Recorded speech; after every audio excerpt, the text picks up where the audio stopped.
यहाँ पर ये जो बुर्का पहने हुए मुस्लिम महिला कैब में बैठी है, कैब ड्राइवर से कहती है कार का म्यूजिक बंद कर लो क्योंकि हमारे मजहब में ये म्यूजिक हराम है, क्योंकि जो मोहम्मद साहब थे उस समय पर ये म्यूजिक नहीं था। तो कैब ड्राइवर कहता है कि कार से उतर जाओ क्योंकि उस समय पर कार भी नहीं थी। कुल मिलाकर इन्हें अपना मजहब फॉलो करना है, बस अपनी सुविधा के अनुसार। एक और आसमानी अब्दुल के कारनामे देख लो पंचर छापू, अपनी ही बेटी को लेके फरार हो गया। अब यही चीज़ अगर मैं यहाँ लिखता तो पंचर पुत्र लोग मानते ही नहीं, इसलिए इसका वीडियो भी डाल रहा हूँ। मेरे लड़की को ला के दे दो किसदा, और कुछ नहीं मांग रहे, मेरे बेटी को ला के दे दो। हम अपना बेटी मांग रहे, दे दो। जिस माँ से शादी किया औरत बनाया, उसी औरत को आज तू सास बनाना चाहता है रे, तू कितना बेशरम आदमी है रे। यह है मजहब की शिक्षा, जहाँ पर एक अब्बू अपनी ही बेटी को लेकर 9-11 हो गया। यदि उसकी बेगम की ये वीडियो ना होती तो कोई भी यकीन नहीं करता, मैं भी यकीन नहीं करता। मेरे प्यारे भारतवासियों, आप लोगों को टेंशन लेने की कोई ज़रूरत नहीं है। ये जो बांग्लादेश जो भोग रहा है ना, इन लोगों के लिए नोटिस काफ़ी है और हम लोग संभाल लेंगे इसको, ठीक है, बेफिक्र रहिए। राम राम। बहुत ही बढ़िया भाई, उन लोगों को इससे कुछ सीखना चाहिए, उन्हें शर्म आनी चाहिए जो लोग इन्हें चाइनीज बोलते हैं, नेपाली बोलते हैं, मोमो कहकर चिढ़ाते हैं। नुसरत भरूचा ने उज्जैन के महाकाल मंदिर में जाकर के पूजा पाठ की, जल चढ़ाया, दर्शन किए, अपने ऊपर चादर ओढ़ी, माथे पे कशका लगाया। ये तमाम चीज़ें जो उन्होंने की हैं, ये शरीयत की नज़र में गुनाह है और सबसे बड़ा गुनाह है। ये गुनाह अजीम है। उन्होंने शरीयत के उसूलों का उल्लंघन किया, इसलिए उन पर हुक्म आयद होता है शरीयत का कि वो तौबा करें, इस्तगफार करें और कलमा पढ़ें। एक्ट्रेस नुसरत उज्जैन के महाकाल मंदिर में दर्शन करने जाती है, शिवलिंग पर जल अभिषेक करती हैं, जिससे बेचारे जो मौलाना साहब होते हैं उन्हें मिर्च लग जाती है। वो फतवा जारी कर देते हैं कि इन्हें माफ़ी मांगनी चाहिए, इन्होंने इस्लाम के नियमों का उल्लंघन किया है। अब आइए एक और वीडियो देखते हैं, जहाँ पर कश्मीर के मुख्यमंत्री उमर अब्दुल्ला मंदिर में जाके पूजा करते हैं व आरती करते हैं।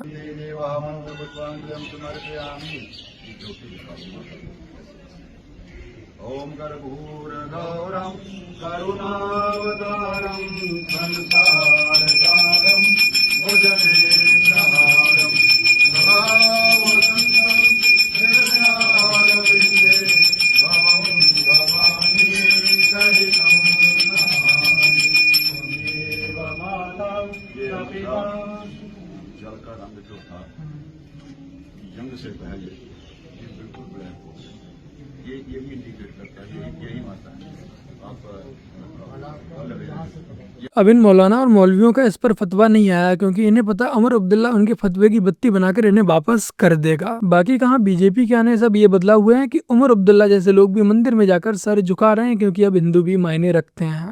दिल्ली में रहना ऑलरेडी एक स्ट्रगल है, एंड स्टूडेंट के लिए तब स्ट्रगल स्टार्ट होता है जब हम कोई फ्लैट देखते हैं या पीजी देखते हैं। ओके, तो यहाँ पे जो आधी पॉपुलेशन है वो तो मुस्लिम्स को फ्लैट ही नहीं देते, और तब स्ट्रगल ज्यादा स्टार्ट हो जाता है जब कोई ये बोलता है कि आप कश्मीरी मुस्लिम हो।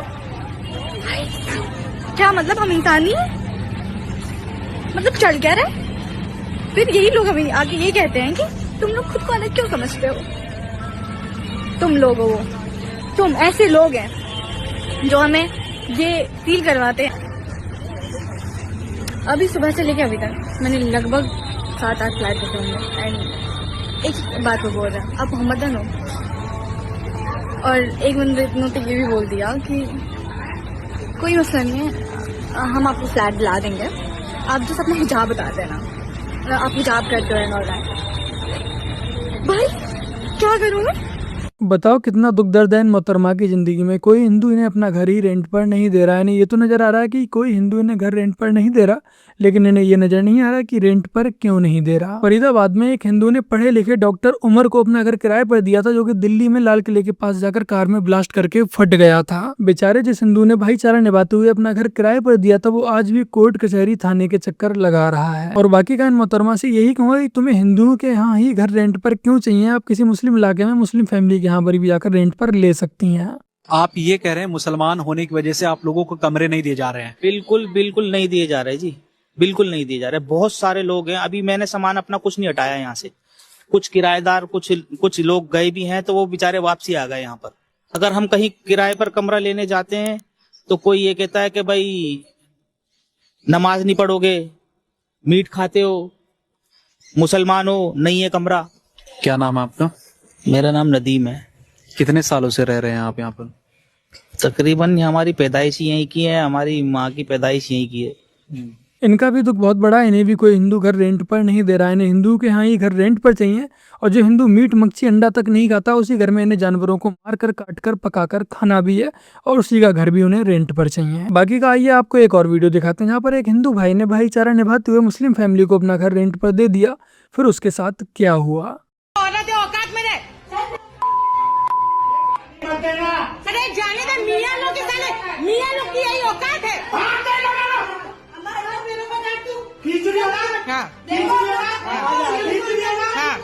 ये दोनों औरत मेरी प्रॉपर्टी में घुस रहे हैं। कोई इमरान पागल नहीं है। इमरान जी इसके आगे की वीडियो में आपको यूट्यूब पॉलिसी की वजह से नहीं दिखा सकता हूँ। जो ये मुस्लिम महिलाएं थी, उस प्रॉपर्टी के ऑनर के साथ ये काफी मारपीट करती हैं। इस प्रॉपर्टी के ऑनर की गलती बस इतनी सी थी कि इसने ना हिंदू देखा ना मुस्लिम देखा, बस भाईचारा निभाते हुए इंसानियत के नाते एक मुस्लिम फैमिली को अपना घर रेंट पर दे दिया था। और जिसके बाद इस मुस्लिम फैमिली ने उसके घर पर कब्जा कर लिया। ना ही उसे रेंट दे रही है, ना ही उसका घर खाली कर रही है। उल्टा जब वो खाली करने का बोल रहा है तो उसके साथ मारपीट कर रही है। इसी को कहते हैं सांप को पालना। अब कृपया आप लोग ही कमेंट कर बताएं कि क्या ऐसी वीडियोस देखने के बाद कोई हिंदू ऐसे मुस्लिम लोगों को घर रेंट पर देगा। यही है भेड़ चाल। जब एक भेड़ जाती है, उसके पीछे सारी भेड़ें चली जाती हैं। भेड़ चाल वाली कहावत यहीं से बनी होगी। अब जरा इस थियोरी को उन आसमानी किताब वालों से जोड़ो जिन्हें किसी अनपढ़ पंचर छाप ने 1400 साल पहले कुछ बकवास करी, जिसे उसके नकली वाले फॉलोवर्स बिना कोई तर्क किए आज तक मानते चले आ रहे हैं, और इस खूबसूरत पृथ्वी को नर्क बना दिया है। मनुष्य, पेड़, पशु, पक्षी कोई भी सुरक्षित नहीं इन आसमानियों से। ये भेड़ चाल का सबसे बेस्ट एग्जाम्पल है, जहां दुनिया की 25 से 26% आबादी बिना किसी तर्क संगत के एक किताब के पीछे ऐसे ही भेड़ चाल में चली जा रही है। लिटरली क्रिश्चियन मिशनरीज कन्वर्जन कराने में इतने स्मार्ट हो गए हैं कि क्या बताऊं। ये इतने लीचड़ किस्म के लोग हैं, लिटरली हिंदू रिचुअल्स को कॉपी करने पर उतर आए हैं। अभी रिसेंटली 24 दिसंबर को कर्नाटका में चंदे वदाया क्रिसमस मनाया गया। चंदे वदाया जो आपने गणेश विसर्जन के समय ज्यादातर देखा होगा, और इन लोगों ने ट्रेडिशनल हिंदू आउटफिट पहना हुआ था, जो कि मंदिर अनुष्ठान का हिस्सा है। 27 नवंबर को बंगाल में जीसस कीर्तन हुआ। सड़कों को ब्लॉक किया गया, बिल्कुल ट्रेडिशनल हिंदू स्टाइल में। 16 अक्टूबर को जीसस को रथ पे बिठाकर यात्रा की गई, जो आपने कांवड़ यात्रा में देखा होगा। 2024 में मठ में क्रिसमस नहीं, जीसस पूजा, फूल, जाप, प्रसाद, यहाँ तक कि आरती भी की गई। बस मूर्ति ही जीसस की थी। 2017 में चमकौर साहिब में जीसस के गाने सुनने को मिले, बिल्कुल हिंदू भजन वाली ट्यून में। लेकिन ये लोग ऐसा करते ही क्यों? दरअसल ये दिमाग में सॉफ्ट मैनिपुलेशन के लिए यूज किया जाता है। जब दूसरे हिंदू ये सब देखते हैं तो उनको लगता है क्रिश्चियनिज्म और हिंदुइज्म में ज्यादा कोई फर्क नहीं है, क्रिश्चियन बनने में कोई हानि नहीं है। इन सब से कन्वर्जन का खेल और भी आसान हो जाता है। आप लोगों को ये जानकर आश्चर्य होगा कि इस्लाम से भी ज्यादा तेजी से जो कन्वर्जन किया जा रहा है वो ईसाइयों के द्वारा किया जा रहा है। ईसा मसीह में अगर आते हैं हम तो डॉक्टर की जरूरत ही नहीं है। डॉक्टर की जरूरत नहीं, उस पर सिर्फ विश्वास करना है। डॉक्टर से भी बढ़कर अगर हाथ टूट गया, ठीक है, हम जो है यहाँ आके पूरा प्रार्थना करवा रहे हैं तो मेरा हाथ टूट जाएगा। ऐसे कैसे होगा? तो उसके लिए तो डॉक्टर सीधे साधे भोले वाले मासूम लोगों को ये लोग ऐसे ही बरगलाते हैं कि यदि आप ईसाइयत में कन्वर्ट हो जाएंगे तब यीशु मसीह की कृपा आप पर बनी रहेगी और बीमारियां आपको छू तक नहीं पाएंगी, आपके लिए डॉक्टर के पास जाने की जरूरत नहीं पड़ेगी, जो कि कहीं से कहीं तक सही नहीं है, ना ही संभव है। बट उसके बावजूद जो भोले वाले आदिवासी होते हैं, गरीब होते हैं, वो इनके चंगल में फंस जाते हैं। क्या आपके पास कोई रजिस्ट्री पेपर है? क्या आपने उस जमीन के पैसे चुकाए कभी? तो इस हिसाब से तो सरकार पे भी रजिस्ट्री नहीं होगी। ये मुगलों की जमीन थी, अंग्रेजों की जमीन थी, सरकार ये मुगलों के बाप की जमीन थी। बाहर से आक्रांता आ गए, उनके बाप की जमीन हो गई, आए और उन्होंने कब्जा कर लिया। तो मतलब आप मुगलों के निशाने, आप लोकतंत्र में आप एक सेकंड, मैं इतना जानना चाह रहा हूँ, आप मुगलों के नक्शे कदम पे चल रहे हैं क्या? चल रहा, मैं नहीं चल रहा। जिस हिसाब से वो लोग कहते हैं मतलब उन्होंने कब्जा कर लिया तो हम भी कब्जा करेंगे। मुगल तो चलेगा लेकिन अपनी नाजायज औलादें यहीं छोड़ गए, जो कि आज भी हमारे देश का सरदर्द बनी हुई हैं। खैर आइए अब आपको एक ऐसी वीडियो दिखाते हैं जैसे देखने के बाद आपका सीना गर्व से चौड़ा हो जाएगा। आपको एक खबर बता रहा हूं, आपको हैरानी भी होगी और गर्व भी होगा। भारतीय सेना जितना भी हथियार इस्तेमाल करती है, जितना माने जितना, मैं एम्यूनिशन की बात कर रहा हूं, मतलब बंदूक की नहीं, गोली की बात कर रहा हूं, तोप की नहीं, गोले की बात कर रहा हूं, बम की बात कर रहा हूं, ड्रोन की नहीं, तो एम्यूनिशन की बात कर रहा हूं। इंडियन आर्मी जितना एम्यूनिशन इस्तेमाल करती है उसका 91% इंडिजिनियस हो चुका है। मतलब 91% बारूद, गोला, गोली सब अपने देश में बन रहा है। इसका मतलब समझिए आप कितनी बड़ी बात है ये, कि हम अपना हर एम्यूनिशन अपने देश के अंदर तैयार कर सकते हैं। अब होती रहे जंग, चले जितनी भी लंबी चलनी है, आपके पास गोला बारूद कम नहीं पड़ने वाला। और भी कल ही बात हो रही थी किसी डिफेंस के उनसे, तो वो कह रहे थे कि पाकिस्तान चार दिन की जंग से ज्यादा नहीं लड़ सकता, 4 दिन से ज्यादा नहीं लड़ सकता। तो अब भारत के पास अब इंडिजिनियस देश में बनने वाला 91% अपना ऑर्डिनेंस है, वो आ चुका है। और इसमें जो सबसे ज्यादा हैरानी मुझे हुई, ये 175 टाइप के एम्यूनिशन होते हैं इन्वेंट्री में आर्मी के, उसमें से 159 हम भारत में बनाते हैं, और जो बाकी भी बचे 16 उनके टेक्नोलॉजी ट्रांसफर हो चुके हैं, उनके लिए प्लांट्स लग चुके हैं, वहां प्रोडक्शन शुरू होने वाला है। मतलब आप 100% सेल्फ सफिशिएंसी पर जाने वाले हैं कुछ एक साल के अंदर। जो भी हथियार हम चलाना चाहें उसका एम्यूनिशन हमारे पास होगा। इस रिपोर्ट का लास्ट पार्ट मैं आपके लिए पढ़ रहा हूं, आप हैरान रह जाएंगे। As part of this effort, बस उसमें सवाल ये आया, एक रिपोर्ट लिखने वाले ने सवाल किया होगा कि साहब ये तो जब जंग होगी तो आपको इतने हथियारों की जरूरत है, बाकी टाइम ये फैक्ट्रियां क्या करेंगी? बात सही है, वो प्रोडक्शन लाइन कभी भी बंद तो नहीं होती। अब और ऑर्डिनेंस भी ऐसा भी नहीं है कि आपने एक बार भर के रख लिया और फिर वो सालों तक पड़ा रहता है, उसकी भी एक्सपायरी डेट होती है। तो फिर कैसे वो प्रोडक्शन चलेगा? तो उन्होंने कहा कि ये प्रोडक्शन लाइन चलती रहे, इसके लिए हम मिलिट्री ग्रेड एम्यूनिशन एक्सपोर्ट कर रहे हैं, उसकी नई नई मार्केट्स देख रहे हैं। और उन एक्सपोर्ट जिन कंट्रीज को कर रहे हैं उनके नाम मालूम है आपको क्या है? उसमें 2 नाम स्पेसिफिकली दिए गए, यूएस एंड यूरोप।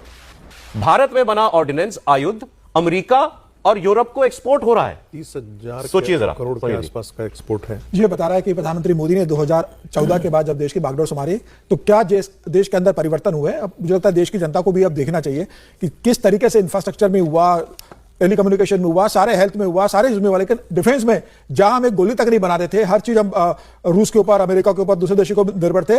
आज भारत की है कि आज 91% एम्यूनिशन भारत खुद बना रहा है और एक्सपोर्ट कर रहा है। और भारत की जो मिसाइल है वो भी दूसरे देश मांग रहे हैं भारत से, कि जो मिसाइल भी है जो मांगे जा रहा है। और मुझे लगता है कि इस मामले में देश ने जो किया वो कमाल का काम किया, रक्षा मंत्रालय ने, डीआरडीओ ने और प्रधानमंत्री मोदी के इस विजन ने। आने वाले समय में हम हिंदुस्तान दुनिया में सबसे बड़ा एक्सपोर्टर हथियारों का बनेगा। सब कुछ देश के अंदर बनने वाला, जो प्रधानमंत्री मोदी का विजन है। और तो प्राइवेट इंडस्ट्रीज उनको भी अनुमति दे दी है डिफेंस के सेक्टर में काम करने के लिए। तो मुझे लग रहा है और बड़ा डेवलपमेंट क्षेत्र में होने वाला है। अब यदि आपसे कोई चमचा पूछे कि मोदी, योगी, बीजेपी ने इस देश के लिए क्या किया है, तो उस तक आप लोग इस वीडियो को बस पहुंचा दीजिएगा। बाकी का इस वीडियो को मैंने अपने व्हाट्सएप चैनल पर पोस्ट कर दिया, वहां से आपको ये वीडियो आसानी से मिल जाएगी। व्हाट्सएप चैनल का लिंक आपको नीचे डिस्क्रिप्शन में पिन कमेंट में मैंने पिन कर दिया है। लिंक पर क्लिक कीजिए, व्हाट्सएप चैनल को ज्वाइन कीजिए, वहां से आप लोग इस वीडियो को इजीली शेयर कर पाएंगे। और हाँ, अपनी इस वीडियो को लाइक याद से कर दीजिएगा। वह बेस्ट पार्ट कौन सा लगा कमेंट कर बस बताइएगा। साथ ही साथ चैनल को भी सब्सक्राइब करना मत भूलिएगा। चलिए फिर मिलते हैं एक और नई वीडियो के साथ, तब तक के लिए जय हिंद, वंदे मातरम, जय श्री राम।